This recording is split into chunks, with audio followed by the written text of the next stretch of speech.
വിചാരിക്കുകയും വർത്തമാനം പറയുകയും ചെയ്യണമെങ്കിൽ ജീവൻ ശരീരത്തിലുണ്ടാവണം.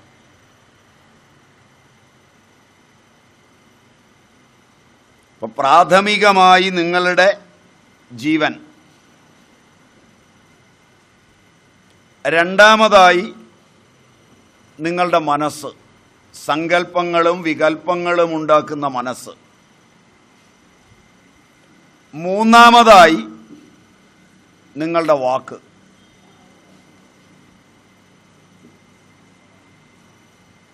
പ്രകൃതി,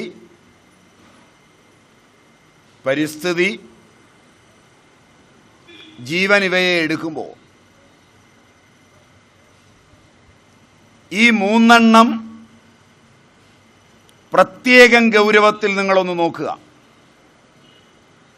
അതിൽ ജീവനെ അല്ലെങ്കിൽ പ്രാണനെ, ഏറ്റവും അത്യന്താപേക്ഷിതമായ നിങ്ങളുടെ പ്രാണനെ നിങ്ങൾ എത്രത്തോളം അറിയും?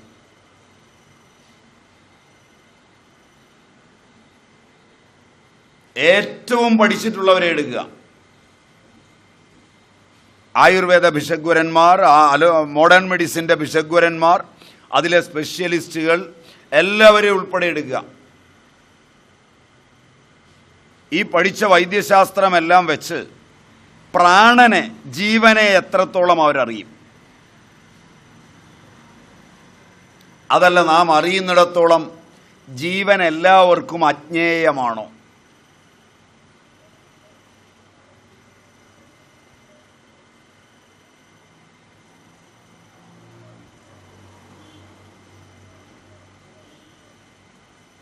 എൻ്റെ ചോദ്യം ശരിയായില്ല എന്ന് തോന്നുന്നു.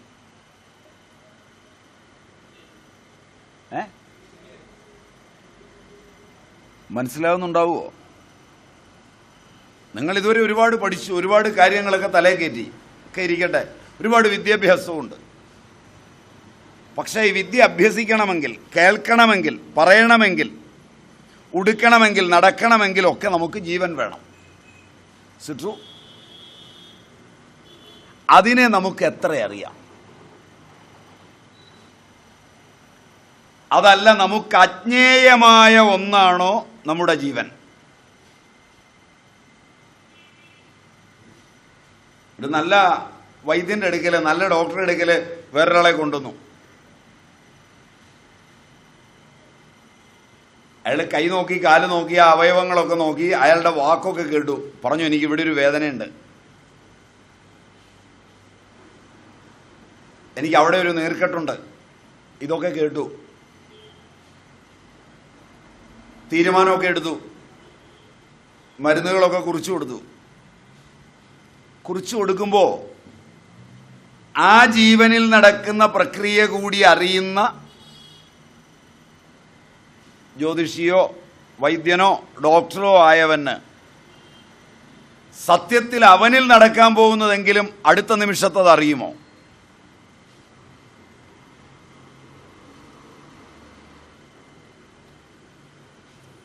ഉത്തരം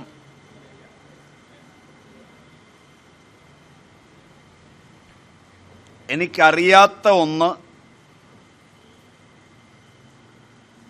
ഭാവിയാണ്. സിട്രു, ഭാവി എന്ന് പറയുന്നത് പ്രാണനാണ്. നാളെ ഞാൻ ഉണ്ടായിരിക്കണമോ വേണ്ടയോ എന്ന് തീരുമാനിക്കുവാൻ കഴിയുന്നത് എൻ്റെ പ്രാണനിലാകെ കൊണ്ട് പ്രാണൻ മാത്രം ഭാവി കാലമാണ്.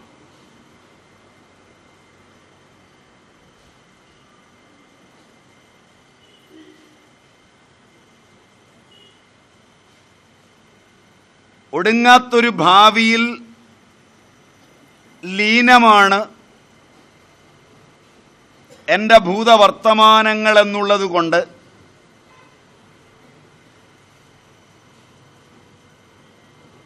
ആ പ്രാണനെ ഞാൻ അറിയാതിരിക്കുന്നു എന്നുള്ളത് കൊണ്ട് ആ പ്രാണനെ ആസ്പദമാക്കി എൻ്റെ വിചാരങ്ങളും വികാരങ്ങളും വാക്കുകളും നിലനിൽക്കുന്നു എന്നുള്ളത് കൊണ്ട് പ്രാണൻ മുഖ്യനും മനസ്സും വാക്കും അംഗങ്ങളുമാകുന്നു. അവ ചേർന്ന് വിരചിക്കുന്നതാണ് എൻ്റെ ലോകം.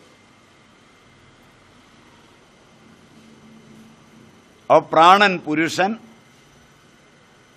മനസ്സു പ്രകൃതി, വാക്ക് വികൃതി.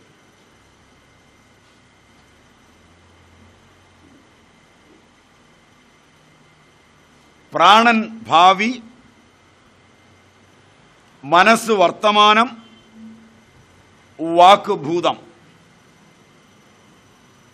ഇതാണ് ഓഗശാസ്ത്രത്തിൻ്റെ പൊരുൾ.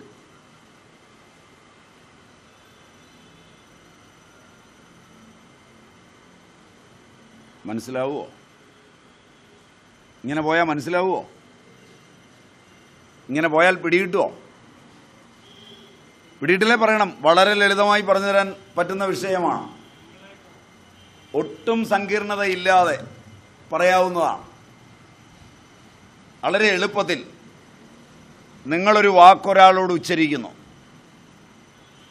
നിങ്ങൾക്ക് മനസ്സിലായി കഴിഞ്ഞത് മാത്രമേ വാക്കായി വരൂ. വാക്കായി എങ്കിൽ അറിവ് ഭൂതകാലമായി.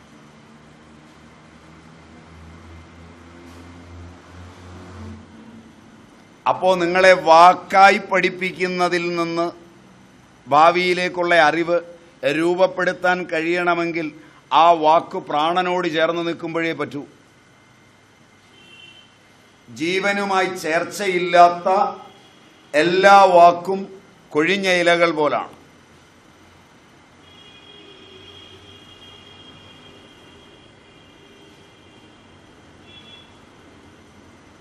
മനസ്സിലായില്ല?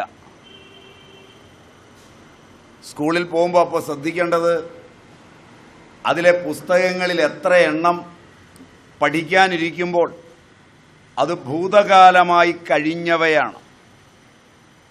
അതിനെ വർത്തമാനത്തിൽ നിർത്തുന്നത് മനസ്സു മാത്രമാണ്.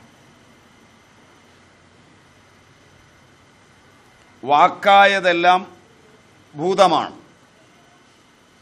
മനസ്സ് വിചാരിക്കുന്നത് വർത്തമാനത്തിലാണ്. ട്രൂ. ഒരാളുടെ വാക്ക് ഭൂതവും ആ വാക്ക് കേൾക്കുന്നവൻ അത് അനുമിക്കുമ്പോൾ അവൻ്റെ മനസ്സ് വർത്തമാനവുമാകുന്നു. ഭൂതവർത്തമാനങ്ങളെ ചേർക്കുമ്പോൾ അവനൊരു പ്രപഞ്ചം സൃഷ്ടിക്കുന്നു. അത് സൃഷ്ടിക്കുന്നവൻ്റെ രണ്ടാമത്തെ ആത്മാവാകുന്നു. അതിൽ അവൻ്റെ പ്രാണൻ കുടികൊണ്ട് അതിൽ ജീവിക്കുമ്പോഴാണ് സുഖദുഃഖങ്ങളുണ്ടാകുന്നത്.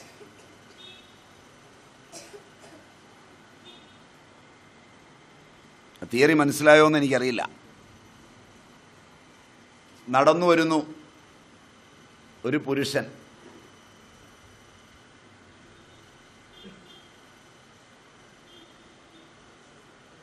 എന്താ ഞങ്ങളെ ഒന്നും അറിയില്ലേ എന്ന് വെറുതെ ഒരു ചോദ്യം വീഴുന്നു. അയാളിലെ വാക്ക് ഭൂതകാലമാണ്. മനസ്സിലായില്ല? ചോദ്യം കേട്ടയാൾ ആ ചോദ്യത്തിലൊന്ന് കുരുങ്ങിയാൽ മനസ്സിൻ്റെ ഭാവനകളായി. കുറച്ചുകൂടെ അറിയണം, അടുക്കണം. വീട്ടിൽ ചെന്നിട്ട് കാണണമെന്ന് തോന്നിയാൽ ആ മനസ്സ് വാക്കുമായി ഇണചേർന്നിടത്തൊരു പ്രപഞ്ചമുണ്ടാവുകയും അത് SMS-കളായി വാക്കുകളായി പോവുകയും ചെയ്യും. ശരിയല്ല? ഇനി ഒരു ഭാഗത്ത് മനസ്സ് രണ്ടുപേരുടെയും വർത്തമാന പ്രപഞ്ചങ്ങളെ സൃഷ്ടിക്കും. വാക്ക് ഭൂതകാലത്തെയും സൃഷ്ടിക്കും. വാക്കും മനസ്സും ഇണചേർന്നുണ്ടായ പ്രപഞ്ചം കർമ്മശേഷം ഭൂതകാലമായി മാറും വാക്കിൽ. അതോടെ വെറുപ്പായി തീരും.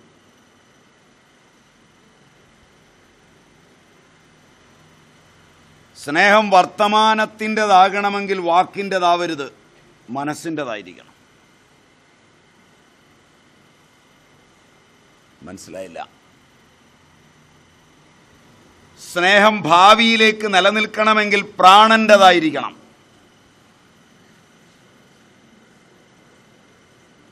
പ്രാണനിൽ പ്രയോജനപ്പെടുന്നത് പുറത്താണെങ്കിൽ മനസ്സിൽ സങ്കല്പങ്ങളായി വന്നതും വാക്കിൽ ഭൂതകാലമായി വന്നതും തള്ളിയവൻ വേറെ പോവും. പ്രാണനിലേക്ക് സംസ്കാരത്തെ എത്തിക്കുവാൻ പറ്റുന്നതല്ല വിദ്യാഭ്യാസം എന്നുള്ളത് കൊണ്ടാണ് വിയോജനങ്ങൾ വിദ്യാഭ്യാസത്തിൻ്റെ സംസ്കാരമായി മാറുന്നത്.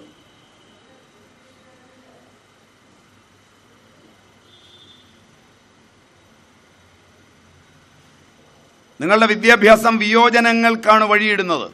ട്രൂ.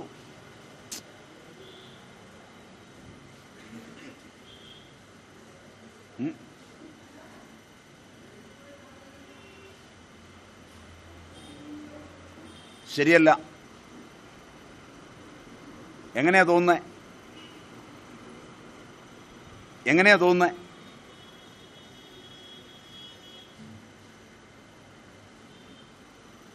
ഒരാളോട് എങ്ങനെ വിയോജിക്കാം എന്നുള്ളതാണ് വാക്ക് കഴിഞ്ഞാൽ അടുത്ത ചിന്ത തന്നെ വരുന്നത്. വാക്കിൽ തന്നെ വിയോജിപ്പാണ് പലപ്പോഴും വരുന്നത്.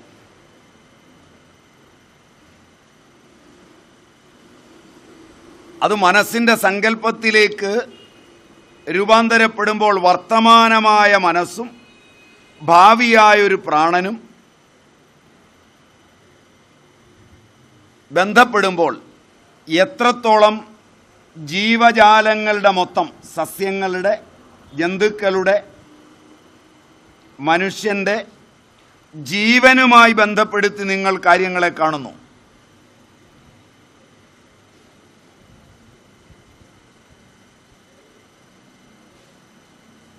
അപ്പോൾ എൻ്റെ പ്രാണനെ നിലനിർത്തുമാറ് എൻ്റെ വാക്കും മനസ്സും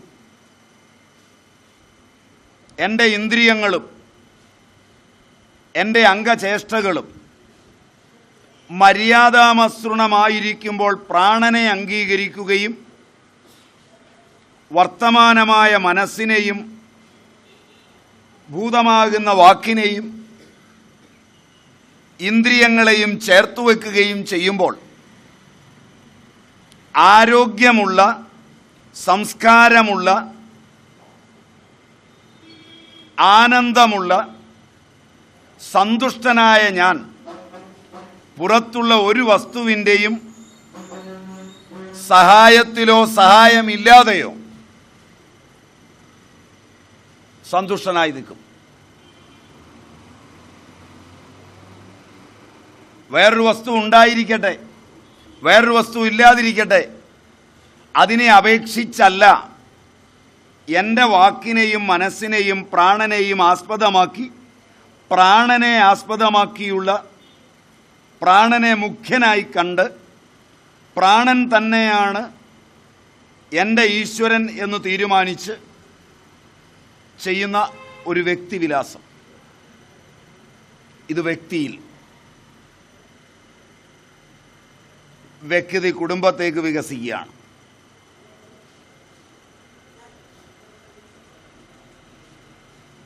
വ്യക്തികൾ ചേർന്നതാ കുടുംബം.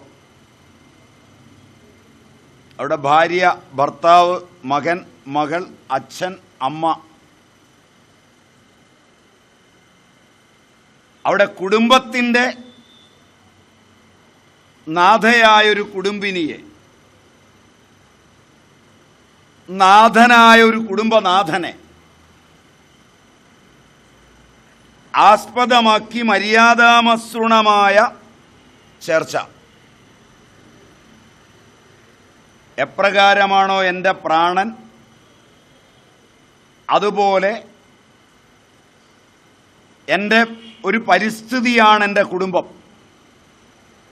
അതിനകത്താണ് ഞാൻ ഉറങ്ങുന്നത്, അതിനകത്താണ് ഞാൻ ഉണരുന്നത്, അതിനകത്തു നിന്നാണ് ഞാൻ ആഹാരം കഴിക്കുന്നത്, അതിലുള്ളവരോടാണ് ഞാൻ ബന്ധപ്പെടുന്നത്.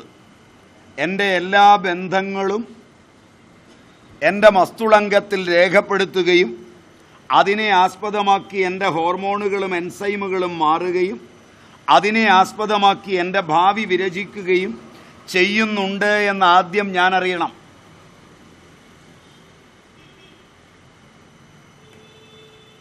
എൻ്റെ തീരുമാനങ്ങളിൽ, എൻ്റെ ചിന്തകളിൽ, എൻ്റെ പ്രവർത്തനങ്ങളിൽ എൻ്റെ അമ്മ, എൻ്റെ അച്ഛൻ, എൻ്റെ ഭാര്യ, എൻ്റെ മകൻ, എൻ്റെ മകൾ, ഇവരോടുള്ള എൻ്റെ എല്ലാ ബന്ധങ്ങളും പങ്കുവഹിക്കുന്നുണ്ട്.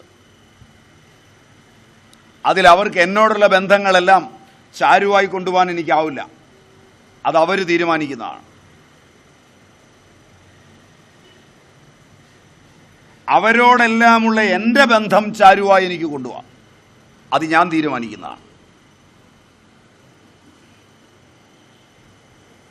യോഗശാസ്ത്രത്തിൻ്റെ പൊരുൾ മനസ്സിലായോ എന്നറിയില്ല. ഫസ്റ്റ് വ്യക്തി, മനുഷ്യൻ, അവൻ്റെ കൈകാലുകൾ, ഇന്ദ്രിയങ്ങൾ, അവൻ്റെ പ്രാണൻ, അവൻ്റെ മനസ്സ്, അവൻ്റെ വാക്ക്, ഇവയെല്ലാം ഓരോ വാക്കും മനസ്സിൽ നിന്നാണ് വരുന്നത്. ഓരോ വാക്കിനോടൊപ്പവും മനസ്സ് കടന്നു ചെല്ലുന്നുണ്ട് മറ്റേയാളിൻ്റെ അടുക്കൽ. ആർക്കാണ് തൻ്റെ വാക്കിനകത്ത് സ്വച്ഛന്തമായൊരു മനസ്സിനെ ഒളിച്ചു വെച്ച് വാക്ക് ഭംഗിയായി പറയാൻ അറിയാവുന്നത്? ചെല്ല് തെറി പറഞ്ഞാലും മറ്റൊരാൾ തെറി പറഞ്ഞ പോലെ ആവില്ല. കേട്ടിട്ടില്ല?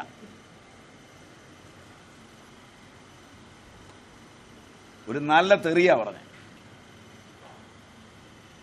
മറ്റേയാൾ നന്നായി. ഇത് കേട്ടോണ്ടൊരുത്തം ഒന്ന് തെറി പറഞ്ഞു നോക്കി, പല്ല് പോയി. മനസ്സിലായില്ല? ചെല്ലി മഹാപുരുഷന്മാരോ വല്ലരും ഒക്കെ പറയുന്നത് കേട്ടിട്ട് നമ്മളും അങ്ങനെ ഒന്ന് പറഞ്ഞു നോക്കാവുന്നതായിരിക്കും. വാക്കിന് തല്ലു വാങ്ങിക്കും.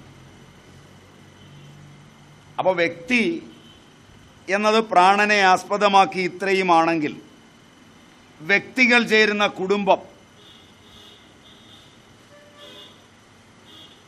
അത് എൻ്റെ സ്വച്ഛന്തതയിൽ, എൻ്റെ ഉറക്കത്തിൽ, എൻ്റെ ആഹാരത്തിൻ്റെ ദഹനത്തിൽ, എൻ്റെ നിത്യജീവിതത്തിൽ, എൻ്റെ പഠനത്തിൽ, എൻ്റെ ഭാര്യയോട്, എൻ്റെ ഭർത്താവിനോട്, എൻ്റെ അച്ഛനോട്, എൻ്റെ അമ്മയോട്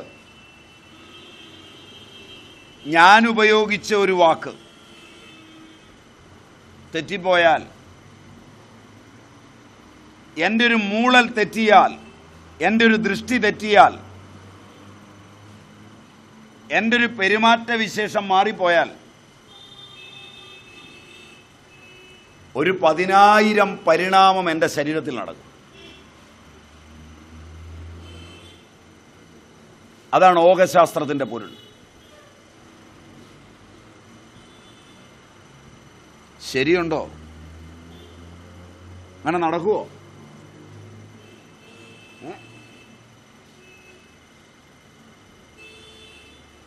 ഭാര്യയായിട്ട് വർത്തമാനം പറഞ്ഞു,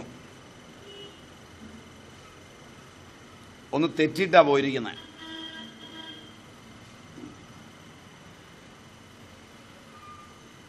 മറ്റേ തേക്കടിയിൽ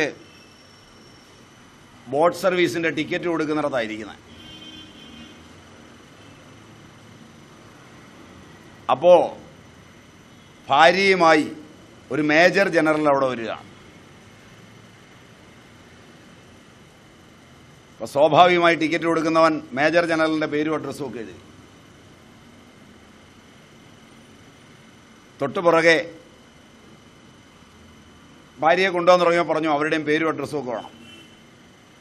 പേര് പറഞ്ഞിട്ട് പറഞ്ഞു എൻ്റെ അഡ്രസ്സ് എഴുതിയാൽ മതി, എൻ്റെ ഭാര്യയാണ്. അങ്ങനെയൊന്നും ഇന്ത്യൻ പ്രസിഡന്റ് ആയാലും വിടുകയില്ല. കാരണം അവരുടെ മുഖത്തിന് നോക്കിയപ്പോൾ ആ ഇടത്തെ കണ്ണിൻ്റെ ചലനത്തിന് തൻ്റെ ഭാര്യയുടെ കണ്ണിൻ്റെ ഒരു ചലനം.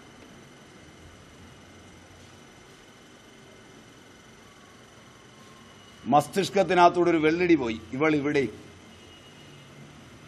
വീട്ടിൽ വെച്ച് അവളെ രണ്ടിടിക്കാൻ പറ്റിയിട്ടില്ല. ഈ പ്രാതിഭാസികതയ്ക്ക് മുമ്പിൽ ഒരു ഇടി കൊടുക്കാൻ തീരുമാനിച്ച് എന്ത് സംഭവിച്ചാലും വേണ്ടില്ല, കടത്തിവിടുകയാൻ തീരുമാനിച്ചു. പറയുകയും ചെയ്തു, ഇന്ത്യൻ പ്രസിഡന്റ് വന്നാലും കടത്തിവിടുന്ന പ്രശ്നം ഉദിക്കുന്നില്ല. നല്ല പേരും അഡ്രസ്സും എല്ലാ ഐഡന്റിറ്റിയും പ്രത്യേകം വേണം. ക്യൂവിൽ ആയിരങ്ങൾ നിൽക്കുകയാണ്. അയാൾ ഇറങ്ങിപ്പോയി നേരെ മുകളിലേക്ക് വിളിച്ചിട്ട് പറഞ്ഞു, ഇവിടെ ബ്ലാക്കിലൊക്കെയാണ് ടിക്കറ്റ് കൊടുക്കുന്നത്.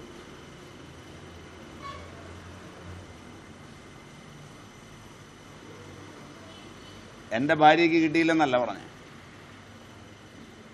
നിങ്ങൾ പോയിരുന്നാൽ ഇങ്ങനെ സംഭവിക്കുമോ? നിങ്ങൾ പോയിരുന്നാൽ ഇങ്ങനെ സംഭവിക്കുമോ? നിങ്ങളുടെ നിത്യ ഇടപാടുകളിൽ, നിങ്ങളുടെ ഓഫീസിൽ, നിങ്ങൾ സെൻട്രി ആയിരിക്കുമ്പോൾ, നിങ്ങൾ മാനേജരായിരിക്കുമ്പോൾ, നിങ്ങളുടെ നിത്യകർമ്മങ്ങളുടെ ഇടയിൽ വരുന്ന ആന്തോളനങ്ങൾ, നിങ്ങൾ വിദ്യാർത്ഥികളാണെങ്കിൽ നിങ്ങളുടെ പഠിത്തത്തിൽ, നിങ്ങൾ അധ്യാപകരാണെങ്കിൽ നിങ്ങളുടെ പഠിപ്പിക്കലിൽ, നിങ്ങൾ അനുദ്യോഗസ്ഥന്മാരാണെങ്കിൽ നിങ്ങളുടെ അവിടെയുള്ള ഇടപാടിൽ അതിൻ്റെ ഭാനം നിഴലിക്കുമോ? ചോദ്യം മനസ്സിലായില്ല.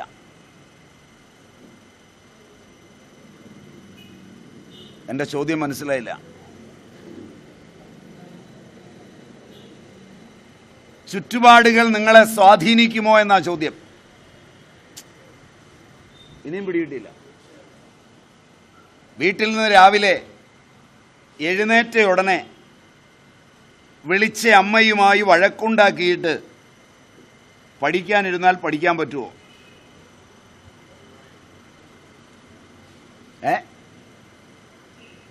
അപ്പോൾ അമ്മ ധരിക്കണം, എൻ്റെ കുട്ടി പഠിക്കാനാണെങ്കിൽ കുട്ടിയുടെ മനസ്സാണ് നന്നായിരിക്കേണ്ടത്. ഞാൻ വസ്ത്രം വാങ്ങിച്ചു കൊടുത്തു, ഞാൻ കുട വാങ്ങിച്ചു കൊടുത്തില്ലേ, ഞാൻ കൊണ്ടുപോയി ഭീമയിൽ നിന്ന് മാല വാങ്ങിച്ചു കൊടുത്തില്ലേ, അവൾക്ക് എന്തിൻ്റെയാ കുറവുള്ളത്? കാറില്ലേ? 4 മൊബൈലാണ് ഞങ്ങൾ വാങ്ങിച്ചു കൊടുത്തിരിക്കുന്നത് 60,000 രൂപയുടെ. എന്താ പോരാത്തത്?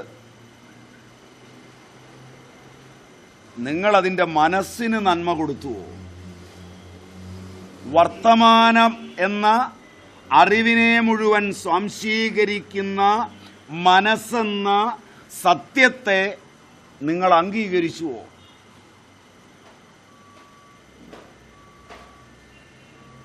ഇവിടെയാണ് മുമ്പേ പറഞ്ഞവൻ അവിടെ കാണുമ്പോൾ, ആ ചിത്രത്തിൽ കാണുമ്പോൾ 100,000 കോള് മാനേജർ മുതൽ മോളിലേക്കും താഴേക്കും ഉള്ളവർക്ക് മോളിൽ നിന്ന് വരും. 10-12 പേരെ സസ്പെൻഡ് ചെയ്യും. ശരിയല്ല. മുമ്പ് പറഞ്ഞ ഉദാഹരണത്തിൽ ഞങ്ങളൊക്കെ നിരപരാധിയാണെന്ന് ഇനി കോടതിയിൽ പോയി വേണം തെളിയിക്കാൻ പറ്റുക. ഒറ്റയൊരാൾ അയാളുടെ ജീവിതക്രമത്തിലെ ഒരു സംഭവത്തിൽ നിന്നാണ് ഇത്രയും വരുന്നതെങ്കിൽ നിങ്ങളുടെ കോടതികളോ വിദ്യാഭ്യാസമോ മറ്റുള്ളവയോ രക്ഷിക്കാത്ത പലതും നിങ്ങൾക്ക് സ്വയം രക്ഷിക്കാൻ നിങ്ങളും പ്രകൃതിയുമായുള്ള ബന്ധത്തെ, മനസ്സിനെയും വാക്കിനെയും പ്രാണനെയും വെച്ച് എങ്ങനെ സൗമനസ്യത്തോടെ, സാജാത്യത്തോടെ, സങ്കീർണതകളില്ലാതെ കൊണ്ടുപോകാം എന്ന് പഠിക്കുകയും പഠിപ്പിക്കുകയും ചെയ്യുന്ന ശാസ്ത്രമാണ് ഓകശാസ്ത്രം അല്ലെങ്കിൽ ഇക്കോളജി. മനസ്സ് വർത്തമാനത്തിൽ നിൽക്കുന്നതാണ്, വാക്ക് ഭൂതകാലവുമാണ്. ഏതൊന്ന് നമ്മൾ പഠിച്ചുവോ അത് വാക്കായി പുറപ്പെട്ടാൽ പൂർണ്ണമായും ഭൂതമായി. അതുകൊണ്ട് നമുക്ക് പഠിക്കാൻ കഴിയുന്നതെല്ലാം ഒരു അധ്യാപകനോ ഒരു ആചാര്യനോ ഒരു അനുഭവസ്ഥനോ അവൻ്റെ ഭൂതകാലത്തിലെ അനുഭവത്തെയാണ് വാക്കായി നമുക്ക് തരുന്നത്.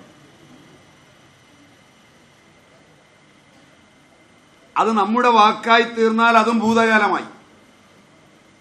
വിദ്യാഭ്യാസത്തിൽ മനസ്സിന് പങ്കു കൊടുക്കാതെ ഭൂതകാല പ്രത്യയങ്ങളായ, ഭൂതകാലവാചികളായ അറിവുകൾ അതേപടി വാക്കായി തന്നെ പേപ്പറുകളിൽ പ്രകടമാക്കി നേടുന്നതാണ് പലപ്പോഴും നമ്മുടെ ഡിഗ്രികൾ. അവയിൽ ഒന്നുപോലും നമ്മുടെ വർത്തമാന മനസ്സിന് മുമ്പിൽ അറിവായിത്തീരണമെന്നില്ല. അറിവാകുകില്ല എന്നല്ല പദം പ്രത്യേകം ഓർക്കണം. അറിവായിത്തീരണമെന്നില്ല. Need not B.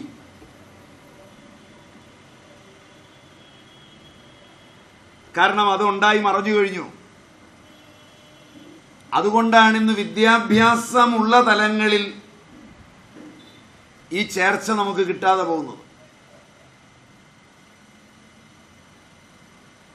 അപ്പൊ പ്രാചീനർ പ്രാണനെ മുൻനിർത്തി എന്തിനൊരുങ്ങുമ്പോഴും അവൻ്റെ 3 പ്രവർത്തന മണ്ഡലം എടുക്കുമ്പോഴും അതിസാഹസികത, സുരക്ഷ,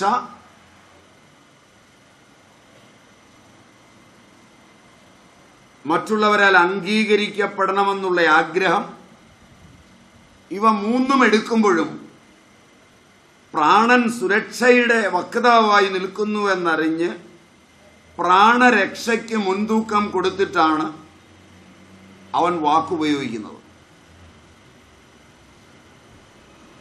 പ്രാണരക്ഷയ്ക്ക് മുൻതൂക്കം കൊടുത്തിട്ടാണ് മനസ്സുകൊണ്ട് അവൻ വിചാരം ചെയ്യുന്നത്. പക്ഷെ ഇന്നുള്ളവരെ നോക്കിയാൽ തൻ്റെയോ മറ്റുള്ളവരുടെയോ പ്രാണനെ നോക്കിയിട്ടല്ല ഇവയൊന്നും വിരചിച്ചിരിക്കുന്നത്. Is it true?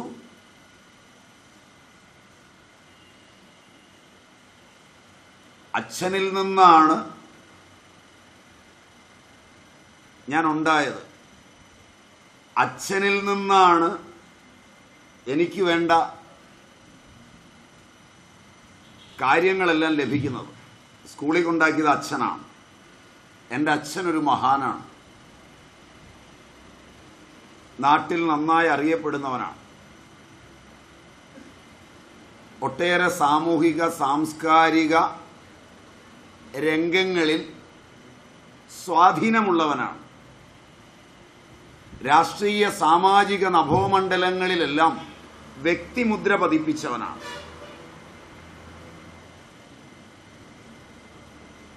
എന്നെ പഠിപ്പിച്ചത് വളരെ ഉന്നതമായ രീതിയിലാണ്. പലപ്പോഴും എൻ്റെ സുരക്ഷയെ മറന്ന് ചില്ലറ സാധനങ്ങൾ ഞാൻ എടുക്കും. മോഷണം, ക്ലപ്റ്റോമാനിയ.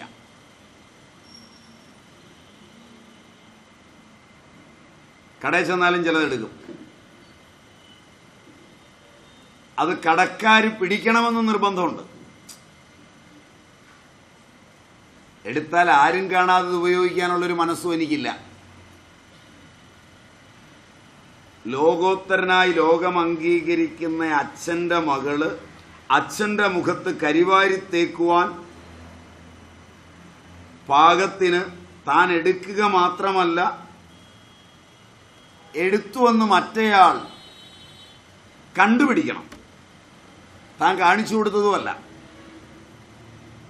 മനസ്സിൻ്റെ മെത്തഡോളജി ഇത്രയുമായി നിൽക്കുന്ന ഒരു പെൺകുട്ടി. Can you imagine? ഞാൻ പറയുന്ന ഒരു ജീവൽ പാത്രമാണ്.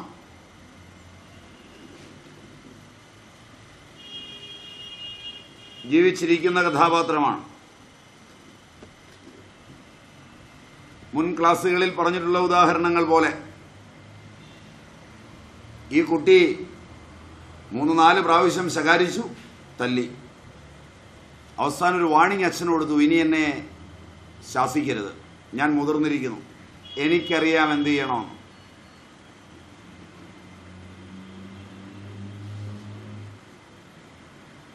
അത്തവണയും പോയി എടുത്തുകൊണ്ട് വന്നു.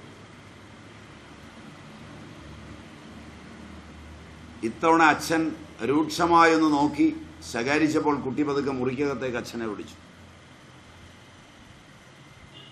കതകടച്ചു.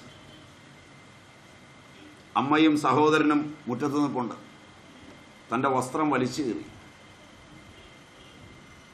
സ്റ്റേഷനിലേക്ക് വിളിച്ച് CIയോട് പറഞ്ഞു, അച്ഛൻ എന്നെ പീഡിപ്പിക്കുന്നു. സ്റ്റേഷനിൽ നിന്ന് CIയും കൂട്ടരും എത്തി. അച്ഛനെ അറസ്റ്റ് ചെയ്തു. അമ്മയും സഹോദരനും കാലുപിടിച്ച് കരഞ്ഞു. നിയമം അതാണ്. ഒരു പെൺകുട്ടി പരാതി തന്നാൽ 3 ദിവസത്തേക്ക് നിങ്ങൾക്ക് ജാമ്യമില്ല. നിങ്ങൾ ആരായിരുന്നാലും.